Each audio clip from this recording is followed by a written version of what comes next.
Hi friends, welcome to MD family. எல்லோரும் எப்படி இருக்கீங்க? ஆல்ரெடி கொடைக்கானல் வீடியோவில் ஒரு 2 வீடியோ போட்டிருப்பேன்.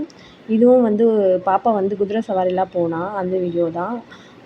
காலையில் நாங்கள் கிளம்பிட்டு 2வது நாள் கிளம்பிட்டு குதிரை சவாரி போனோம்.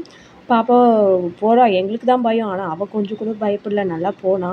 போயிட்டு ஹாப்பியாக வந்தா. நிற்க வச்சு குதிரையில் நிற்க வச்சு ஃபோட்டோலாம் எடுத்தோம். நல்லா ஹாப்பியாக என்ஜாய் பண்ணா உத்ரா. அடுத்தது நாங்கள் ஒரு நீர்வீழ்ச்சி போயிருந்தோம். அந்த நீர்வீழ்ச்சி அதுதான் ஃபஸ்ட்டு. அது ஒரு ஒரு நீர்வீழ்ச்சி போனது. வேறு எங்கேயுமே நீர்வீழ்ச்சி பார்க்கல. இந்த நீர்வீழ்ச்சி மட்டும்தான் நாங்கள் போயிருந்தோம். நல்லா இருந்துச்சு. உத்ராவெலாம் கீழே இறங்கணும் அப்படின்னு ரொம்ப அடம் பிடிச்சா. ரொம்ப ஜில்லுன்னு இருந்துச்சு. ஏன்னா அந்த கிளைமேட்டுக்கு நம்ம அந்த தண்ணியில் கால் கூட வைக்க முடியாத அளவுக்கு தான் இருந்துச்சு. ரொம்ப ஜில்லுன்னு இருந்துச்சு. ஆனாலும் உத்ரா இறங்கணும் அப்படின்னு சொன்னதுனால கொஞ்ச நேரம் மட்டும் நிற்க வச்சோம். இறங்கி நிற்க வச்சாங்க. நிற்க வச்சுட்டு கூப்பிட்டுட்டு வந்தாங்க. அவள் அப்போ தான் அது கொஞ்சம் ஜாலியாக இது பண்ணாள். அது நாங்கள் தண்ணியில் இறக்கவே இல்லைன்னா அவள் ரொம்ப ஃபீல் பண்ணியிருப்பாள். அதனால் கொஞ்ச நேரம் கால் மட்டும் நனைச்சிட்டு வர மாதிரி கொஞ்ச நேரம் இறக்கி கூப்பிட்டு போனோம். அதுக்கு அடுத்தது நாங்கள் பூம்பாறைன்னு ஒரு கிராமத்துக்கு போனோம். அங்கே நல்லா இருந்துச்சு. என்னென்னா பிளேஸுமே நல்லா இருந்துச்சு. வீடுங்க எல்லாமே சூப்பராக இருந்துச்சு. ரொம்ப டவுனில் தான் இருந்துச்சு. அங்கே ஒரு கோவில் இருந்துச்சு. குழந்தை வேலப்பர்னு ஒரு கோவில், முருகர் கோவில்.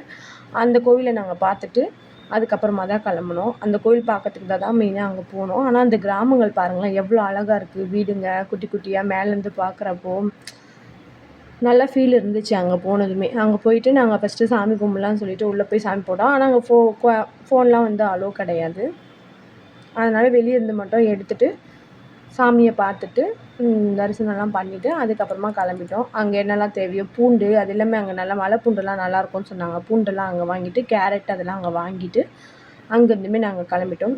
இந்த கோவில் தாங்க, அருள்மிகு குழந்தை வேலப்பர் கோவில். அந்த கோவில் தான் நல்லா இருந்துச்சு பார்க்குறதுக்கு நம்மளுக்கு. அப்புறமா பழனி முருகர் கோவில் போனோம். பழனி முருகர் கோவில் போய் நாங்கள் லேட்டாக தான் போகணும், நைட்டில் தான் போகணும். கொஞ்சம் லேட் ஆயிடுச்சு. அதனால் எங்களுக்கு அந்த ட்ரெயின் எதுவுமே ஏற முடியல. நாங்கள் ஸ்டெப்ஸில் தான் போனோம். அங்கேயுமே ஃபோன் நாட் அலோவ்ட் சொல்லிட்டாங்க. ஃபஸ்ட்டு ஒரு வண்டியில் கூட்டிகிட்டு போனாங்க. அப்புறமா ட்ரெயினில் போகலாம் பார்த்தோம். ட்ரெயினுமே க்ளோஸ் பண்ணிட்டாங்க, டைம் ஆகிடுச்சின்னு சொல்லிட்டு. அதுக்கப்புறமா நாங்கள் ஸ்டெப்ஸில் ஏறி முருகரை பார்த்துட்டு வரலாம் அப்படின்னு சொல்லிட்டு ஸ்டெப்ஸ்லேயே ஏற ஆரம்பிச்சிட்டோம். ரொம்ப நேரம்லாம் ஆகலை, ஒரு 30 மினிட்ஸ் தான். போயிட்டு நல்லா ஃப்ரீயாக தான் இருந்துச்சு, ஓரளவுக்கு ரொம்ப கூட்டம் இல்லை. சாமி தரிசனம்லாம் பார்த்துட்டு நல்லா நிம்மதியாகவே சாமி கும்பிட்டு தான் இருந்துச்சு.